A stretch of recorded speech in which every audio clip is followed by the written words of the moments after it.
بسم اللہ الرحمن الرحیم وقاتلوا فی سبیل اللہ الذین یقاتلونکم ولا تعتدوا ان اللہ لا يحب المعتدین واقتلوہم حیث ثقفتموہم واخرجوہم من حیث اخرجوکم والفتنة اشد من القتل ولا تقاتلوهم عند المسجد الحرام حتى يقاتلوكم فيه فإن قاتلوكم فاقتلوهم كذلك جزاء الكافرين فإن انتهوا فإن الله غفور رحيم صدق اللہ العظیم۔ اللہ کریم ارشاد فرماتا ہے وقاتلوا فی سبیل اللہ، اور تم جہاد کرو، جنگ کرو اللہ کی راہ میں۔ الذین یقاتلونکم، ان کے ساتھ جو تمہارے ساتھ جنگ کرنے والے ہیں،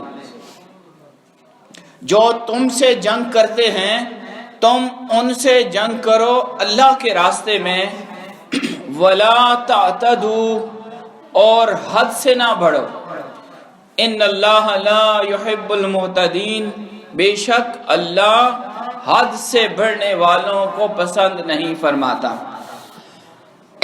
ان آیات کے اندر اللہ رب العزت نے مدینہ منورہ کے اندر مسلمانوں نے جب ہجرت کی اور وہاں جا کر مسلمانوں کی ایک ریاست بنی، لیکن مدینہ جانے سے پہلے جب مکہ کے اندر اسلام کی تبلیغ کا آغاز کیا تھا نبی پاک صلی اللہ علیہ وسلم نے، تو تقریباً 12-13 سال تک مسلمانوں نے کفار کے ظلم کو برداشت کیا تھا۔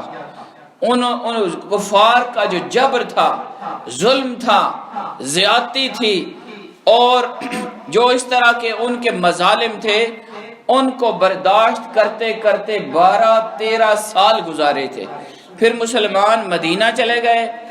مدینہ میں اللہ رب العزت نے مسلمانوں کو طاقت عطا کی، تو اس وقت اللہ کریم نے یہ حکم ارشاد فرمایا کہ اے ظلم برداشت کرنے والے مسلمانوں، تم نے 12-13 سال تک کفار کے ظلم کو برداشت کیا ہے، لیکن اب تمہیں یہ حکم ہے، اب تمہیں یہ ارشاد فرمایا جا رہا ہے کہ وقاتلوا فی سبیل اللہ، اب تم نے اللہ کے لیے، اللہ کے نام کی خاطر، اعلاء کلمت اللہ کے لیے اللہ کے راستے میں جہاد کرنا ہے۔ اور فرمایا کن کے ساتھ جہاد کرنا ہے، یہ بھی راستہ بتا دیا۔ فرمایا الذین یقاتلونکم، تم ان کے ساتھ جہاد کرو گے، ان کے ساتھ جنگ کرو گے، تمہارا مقابلہ ان لوگوں کے ساتھ ہوگا جو تمہارے ساتھ جنگ کرتے ہیں، جو تمہارے ساتھ قتال کرتے ہیں۔ تمہاری لڑائی ایک تو اللہ کے نام کے لیے ہوگی، اللہ کے دین کو سر بلند کرنے کے لیے ہوگی، فی سبیل اللہ۔ یہ بہت اہم باتیں ہیں۔ اس آیت کے اندر 3 باتوں کا اللہ کریم نے خاص طور پر بیان کیا۔ ایک ہے حکم جہاد، کہ جہاد کا حکم ہے، جنگ کرنی ہے، لڑائی کرنی ہے۔ دوسری بات کس لیے کرنی ہے، فی سبیل اللہ، دنیا میں کسی اور مقصد کے لیے جنگ نہیں کی جائے گی۔ جنگ ہوگی تو اللہ کے راستے میں ہوگی، اللہ کے دین کی سربلندی کے لیے ہوگی، اللہ کے پیغام کو دنیا تک پہنچانے کے لیے ہوگی۔ اور فرمایا تیسری بات، صرف ان کے ساتھ جنگ ہوگی جو تمہارے ساتھ جنگ کرتے ہیں، اور ساتھ ایک شرط لگا دی، ولا تعتدوا، جنگ بھی کرنا لیکن یاد رکھنا حد سے نہ بڑھنا۔ ان اللہ لا يحب المعتدین، بے شک اللہ حد سے بڑھنے والوں کو پسند نہیں فرماتا۔ جیسے میں نے عرض کیا کہ مسلمانوں کو جب مدینہ میں طاقت ملی، قوت ملی، تو اس وقت یہ حکم جہاد عطا ہوا تھا۔ اور پھر اللہ رب العزت نے واضح کیا کہ دنیا میں کسی اور مقصد کے لیے جنگ نہیں کی جائے گی۔ بھائی غارت گری، جنگ، لڑائی، یہ آپ کسی اور مقصد کے لیے نہیں کر سکتے، بلکہ اخلاص کے ساتھ، للہیت کے ساتھ، اللہ کی رضا کے لیے اور اللہ کے دشمنوں کے ساتھ جنگ ہوگی۔ اس میں ذاتی مقصد نہیں ہونا چاہیے، لوٹ مار یہ مقصد نہیں ہوگا، کسی کی مال جائیداد یا علاقہ یا ملک چھیننا اور اپنے ملک کو مضبوط کرنا اس کی اجازت نہیں، کوئی تجارتی مقصد اس کی اجازت نہیں۔ آج کے دور میں آپ دیکھیں کہ جتنی بھی جنگیں ہو رہی ہیں پوری دنیا میں، اس کا مقصد یہی ہوتا ہے کہ جس ملک کے اندر تیل زیادہ ہے اس کے اندر فتنہ فساد برپا کر کے قبضہ کیا جاتا ہے، اور پھر وہ اس کا تیل لوٹ کر اس ملک کو تباہ و برباد کر کے چلے جاتے ہیں۔ اسی طرح اگر کسی ملک میں ہیرے نکل رہے ہیں افریقہ میں، تو وہاں پر جنگ بنا دی جاتی ہے اور فساد ڈال کے وہ ہیرے اب نکالے جا رہے ہیں۔ UN کی فوج وہاں موجود ہے اور وہ ہیرے نکال کے اس ملک کو مفلوج کر کے کچھ عرصے بعد وہاں پر چھوڑ کے آ جائے گی۔ تو یہ دنیا کے اندر جتنی بھی جنگیں ہو رہی ہیں ان میں مقصد صرف یہ ہوتا ہے کہ لوٹ مار کرنا اور اپنے مال کو، اپنے ذرائع آمدن کو، اپنی ملکی معیشت کو بڑھانا، اور یہی مقصد ہے۔ پھر بعض اوقات جنگیں جو ہیں وہ نسلی عداوت کی وجہ سے ہوتی ہیں، کالا گورے کے ساتھ اور گورا کالے کے ساتھ لڑتا ہے، اور بعض اوقات انسان تعصب کی وجہ سے جنگ کرتا ہے کہ میری قوم یہ ہے، اس کی قوم یہ ہے۔ اب وہ قوم جو ہے وہ جنگ کی ایک ریزن بن جاتی ہے کہ میری اس سے دشمنی کیوں ہے جی، اس کا ہمارے خاندان کے فلاں بندے کے ساتھ لڑائی ہوئی تھی، اب اس بندے کی وجہ سے پورا خاندان ایک طرف ہو گیا، کیوں جی ہم قوم ہیں، اور مقابلے میں دوسرا بندہ وہ ایک قوم ہو گئے، اور چاہے غلطی اس کی ہو سارا خاندان اس کے ساتھ ہے۔ یہی حال آپ دنیا میں جنگوں کے اوپر بھی اپلائی کر سکتے ہیں، لیکن قرآن واضح فرماتا ہے وَقَاتِلُوا فِي سَبِيلِ اللَّهِ، لوگوں اگر جنگ کرنی ہے میں تمہیں حکم دیتا ہوں کہ اللہ کے نام کو سر بلند کرنا، لیکن جنگ کا مقصد اللہ کی رضا اور اللہ کے دین کو سر بلند کرنا ہوگا، اس کے علاوہ آپ کسی مقصد کے لیے جنگ نہیں کر سکتے۔ پھر ساتھ فرما دیا کہ ہر ایک کے ساتھ آپ جنگ نہیں کر سکتے، بلکہ بے شمار تمہارے دشمن ہو سکتے ہیں، کافر ہوں گے، دشمن ہوں گے، اور طرح طرح کے تمہارے مخالف ہوں گے، لیکن الذین یقاتلونکم، تم جنگ ان کے ساتھ کرو گے جو تمہارے ساتھ جنگ کرتے ہیں، تمہاری لڑائی ان کے ساتھ ہوگی جو تمہارے ساتھ لڑنا چاہتے ہیں، جو تمہیں نقصان پہنچانا چاہتے ہیں۔ پھر ساتھ فرما دیا لا تعتدوا، حد سے نہیں بڑھنا، جنگ کرو، لڑائی کرو، اور تمہارا قتل و غارت کا سلسلہ ہوگا، یہ جہاد فی سبیل اللہ ہوگا، اور اس میں بھی کہ وہ ایک مقدس فریضہ جو جہاد فی سبیل اللہ ہے، اللہ کے لیے، اللہ کے نام کے لیے، اللہ کے دین کو سر بلند کرنے کے لیے، اللہ کے پیغام اور شریعت اسلامیہ کو عام کرنے کے لیے جنگ ہوگی، لیکن اس میں بھی حد سے نہیں بڑھنا۔ کیا ہمارا دین ہے؟ کوئی دنیا کے اندر آپ جتنے ادیان کا مطالعہ کریں، سارے دینوں کو آپ پڑھیں، آپ کو کوئی ایک دین ایسا نظر نہیں آئے گا جس کے اندر جنگ کے بھی اصول دیے جا رہے ہیں، لڑائی کرنے کا بھی ایک اصول دیا جا رہا ہے کہ جنگ بھی کرو، لڑائی بھی کرو، اللہ کے دشمنوں کا مقابلہ بھی کرو، لیکن جنگ کرنے میں انصاف کا دامن ہاتھ سے نہ جانے دینا۔ تم اپنے دشمنوں کے مقابلے میں جب کھڑے ہوگے، اگر تم ان کو مارنے کی صلاحیت رکھتے بھی ہو، لیکن یاد رکھنا طاقت ہونے کے باوجود، اختیار ہونے کے باوجود تم نے حد سے نہیں بڑھنا۔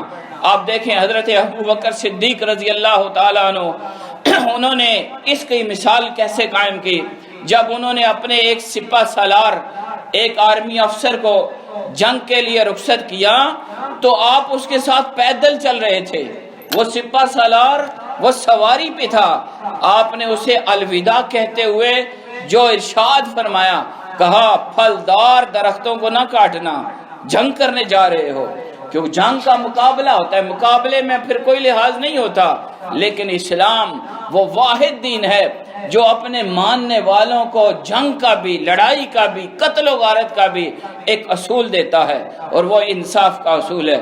کہا پھلدار درخت نہ کاٹنا، اونٹوں اور دودھ دینے والے جانوروں کو وہ بلا ضرورت ہلاک نہ کرنا۔ اسی طرح آپ دیکھیں جو ہمارے ہاں اصول موجود ہیں جنگ کے، اس میں یہ واضح فرمایا گیا ہے، بتایا گیا ہے، اصول درج ہیں کہ بوڑھے کو نہیں مارنا، عورت کو نہیں قتل کرنا، بچوں کو قتل نہیں کرنا، درسگاہ تعلیمی جگہ کو نہیں تباہ کرنا، اسپتالوں کو، علاج والی جگہوں کو تباہ نہیں کرنا، چاہے وہ دشمن کی ہیں اور اس سے فائدہ دشمن بھی اٹھائے، لیکن ان جگہوں کو جو رفع عامہ کے لیے ہیں، جو رفع عامہ عام لوگوں کو فائدہ پہنچانے کے لیے، ان کو تم نے تباہ و برباد نہیں کرنا۔ لا تعتدوا، حد سے نہ بڑھنا، ان اللہ لا يحب المعتدین، بے شک اللہ حد سے بڑھنے والوں کو پسند نہیں فرماتا۔ یہ اصول ہے، اللہ نے یہاں پر جنرلائز کر دیا، چاہے جنگ ہے یا کوئی بھی معاملہ ہے، ہر چیز میں اللہ پاک نے، دین اسلام نے، شریعت محمدی نے ہمیں طریقہ سکھا دیا ہے۔ ہر چیز کا ایک طریقہ، ایک اصول ہے، اس اصول اور طریقے سے آگے نہیں بڑھنا، اس لیے کہ اللہ کو یہ بات پسند نہیں ہے۔ حاضرین گرامی، اللہ رب العزت نے ہمیں وہ عظیم دین عطا کیا ہے، ہمیں وہ عظیم شریعت عطا کی ہے، وہ عظیم مذہب عطا کیا ہے کہ آپ پوری دنیا کے مذاہب کا اگر مطالعہ کریں تو آپ کو پتہ چلے گا کہ یہ وہ واحد دین ہے جس نے ہر مسئلے کا حل بھی بتایا اور ہر ایک کی چیز کے لیے قوانین عطا کیے، حدود دی، طریقہ بتایا کہ جو بھی معاملہ ہوگا وہ ان طریقوں کے مطابق ہوگا۔ فرمایا وَاقْتُلُوهُمْ، ہاں اگر تمہارا مقابلہ کفار کے ساتھ ہو جائے، دوران جنگ اگر کفار تمہارے سامنے آئیں، حیث ثقفتموہم، جہاں بھی وہ سامنے آتے ہیں تو کیا کرنا ہے؟ وَاقْتُلُوهُمْ، قتل کرو، انہیں مارو، انہیں قتل کرو، حیث ثقفتموہم، جہاں بھی تم انہیں پاؤ۔ بے شک تمہارا مقابلہ ہے، وہ دشمن ہے، وہ تمہارے ساتھ جنگ کرتا ہے، وہ تمہارے دین کو مٹانا چاہتا ہے، وہ تمہیں کمزور کرنا چاہتا ہے، تمہارا ملک اور مال لوٹنا چاہتا ہے۔ وَاقْتُلُوهُمْ حَيْثُ ثَقِفْتُمُوهُمْ، جہاں بھی ہو موجود ہو، کافروں کو مارو، کافروں کے ساتھ قتل کرو، کافروں کے ساتھ جہاد کرو۔ یہ بات بھی آج کے دور میں بہت اہم ہے، آج فتنوں کا دور ہے۔ قرآن واضح اپنے ماننے والوں کو کافروں کا مقابلہ کرنے کا حکم دیتا ہے، لیکن ظلم کی بات یہ ہے کہ آج ان تعلیمات اسلام کو بدل کر لوگوں نے ہمارے اندر دشمنیاں ڈال دی ہیں۔ آج مسلمان ہی مسلمان کو مار رہے ہیں، ایک دوسرے کو ہم قتل کر رہے ہیں اور ان آیات کا سہارا لے رہے ہیں، جبکہ قرآن نے واضح حکم دیا تھا کہ قاتلوا فی سبیل اللہ، اللہ کی راہ میں جہاد ہوگا، اور کن سے ہوگا؟ الذین یقاتلونکم، جو تمہارے ساتھ جنگ کرنے والے ہیں۔ آج ہم ان اصولوں کو، قرآن کے ان احکام کو بھلا بیٹھے، ہم نے اب مقابلے میں مسلمانوں کو ہی مارنا شروع کر دیا، اور یہ کافروں کا طریقہ تھا۔ انہوں نے ایسے فتنے ڈالے کہ آج ہم پہچان بھول گئے کہ یہ تو وہی ہے یہ تو وہی کلمہ پڑھتا ہے جو میں پڑھتا ہوں، یہ اسی خدا کو مانتا ہے جس کو میں مانتا ہوں، یہ اسی شریعت کو ماننے والا ہے جس کو میں مانتا ہوں، یہ اسی کتاب کو ماننے والا ہے جس کو میں مانتا ہوں، لیکن پھر بھی قتل و غارت آپس میں کرائی جا رہی ہے۔ یہ بدقسمتی کی علامت ہے۔ ہمیں ان فتنوں کو سمجھنا ہے کہ اگر کوئی بھی عنصر، کوئی بھی ایلیمنٹ جو مسلمانوں کو مسلمانوں سے لڑائے تو آپ جان لینا یہ شیطان کی کاریگری ہے اور دشمن اسلام کی کاریگری ہے۔ ہم ان کے اندر ٹریپ ہو گئے، ان کے چنگل میں پھنس کر ہم نے اپنوں کو ہی مارنا شروع کر دیا۔ قرآن کہتا ہے وَاقْتُلُوهُمْ حَيْثُ ثَقِفْتُمُوهُمْ، جہاں انہیں پاؤ انہیں قتل کرو، اور فرمایا وَأَخْرِجُوهُمْ، اور ان کو بھی تم نکالنا، مسلمانوں کو، مدینہ کے مسلمانوں کو یہ حکم دیا جا رہا ہے، مِنْ حَيْثُ أَخْرَجُوكُمْ، جہاں سے انہوں نے تمہیں نکالا تھا۔ کہاں سے نکالا تھا مسلمانوں کو؟ مکہ سے۔ یہ مکہ سے مسلمانوں کو نکالا گیا، مجبور کیا گیا، اور ہجرت کر کے مسلمان کچھ حبشہ گئے، پھر کوئی مدینہ گئے، کہا جا رہا ہے کہ اب تمہیں طاقت مل چکی ہے، تمہارے ساتھ ظلم ہوا اور تمہارے ساتھ زیادتی ہوئی، اب تمہیں اجازت ہے ان کو بھی تم اسی طرح نکالو جیسے انہوں نے تمہیں نکالا اپنے گھروں سے۔ اور قرآن نے ایک اصول دیا، وَالْفِتْنَةُ أَشَدُّ مِنَ الْقَتْلِ، یاد رکھنا جو فتنہ بازی ہے، یہ جو فساد ہے، یہ قتل سے بھی برا ہے۔ اب فتنہ کیا ہوا؟ یہاں قرآن کی روشنی میں ہمیں کیا بات سمجھ آتی ہے کہ کہا جا رہا ہے ان کے تمہیں قتل کرو، انہیں مارو جہاں بھی پاؤ اور ان کو نکالو جس طرح انہوں نے تمہیں نکالا تھا۔ اگر تم نے یہ کام نہ کیا، اگر تم نے ان کو قتل نہ کیا، دشمنان اسلام کو چھوڑ دیا جنہوں نے تمہیں تمہارے گھروں سے مکہ سے نکالا تھا، تم نے اگر انہیں چھوڑ دیا تو یہ ایسے ہوگا جیسے کہ فتنے کو تم نے پالنے لگ پڑے۔ اب تم نے ان لوگوں کو چھوڑ دیا، وہ کھلے پھر رہے ہیں، تو کیا کریں گے؟ جو تمہارے دشمن ہیں، جنہوں نے تمہارے ساتھ جنگ کی، جنہوں نے تمہارے گھر لوٹے، جنہوں نے تمہیں ہجرت پر مجبور کیا، اب اگر تم ان کو چھوڑ دو گے تو یہ یوں ہوگا جیسے تم نے فتنے کو پلنے کا موقع دے دیا۔ اور کہا جا رہا ہے ایک طرف ہے ان کو قتل کرنا اور ایک طرف ہے ان کو چھوڑ کر فتنے بنانے کا موقع دینا۔ کہا جا رہا ہے یاد رکھو، قتل کرو انہیں، نہ چھوڑو جہاں بھی انہیں پاؤ، اور چاہے وہ مکہ میں ہوں وہاں سے انہیں نکالو، نہیں تو یہ ہوگا وَالْفِتْنَةُ أَشَدُّ مِنَ الْقَتْلِ، فتنہ بازی کریں گے، تمہیں نقصان پہنچائیں گے، تمہیں کمزور کریں گے، اور یہ فتنہ ہوتا ہے یہ قتل سے بھی برا ہے، زیادہ شدید نقصان دہ ہے۔ اور یہ بھی ایک طریقہ پھر سکھایا جا رہا ہے، کہا وَلَا تُقَاتِلُهُمْ عِنْدَ الْمَسْجِدِ الْحَرَامِ، یاد رکھنا مسجد حرام مکہ میں اللہ کے گھر کے پاس ان کے ساتھ جنگ نہ کرنا، حَتَّى يُقَاتِلُوكُمْ فِيهِ، حتیٰ کہ وہ تمہارے ساتھ جنگ کرنے لگیں ادھر۔ اگر تم سے ہو سکے تو مکہ کا حرم اس کا ادب قائم رکھنا، اللہ کے گھر کی تعظیم قائم رکھنا۔ یہاں بھی بات سمجھنے والی ہے، غور والی بات ہے۔ اللہ نے اپنے گھر کا ادب سکھایا اور اپنے گھر کی تعظیم سکھائی، کہا وہاں میری نشانیاں ہیں، وہ حرم مکہ ہے، وہاں طواف کیا جا رہا ہے، وہاں اللہ کو یاد کیا جا رہا ہے۔ جہاں اللہ کو یاد کیا جا رہا ہو، جو جگہ مقدس ہو، جہاں اللہ کی ذکر کیا جا رہا ہو، وہاں پر فتنہ و فساد، قتل و غارت نہ کرنا۔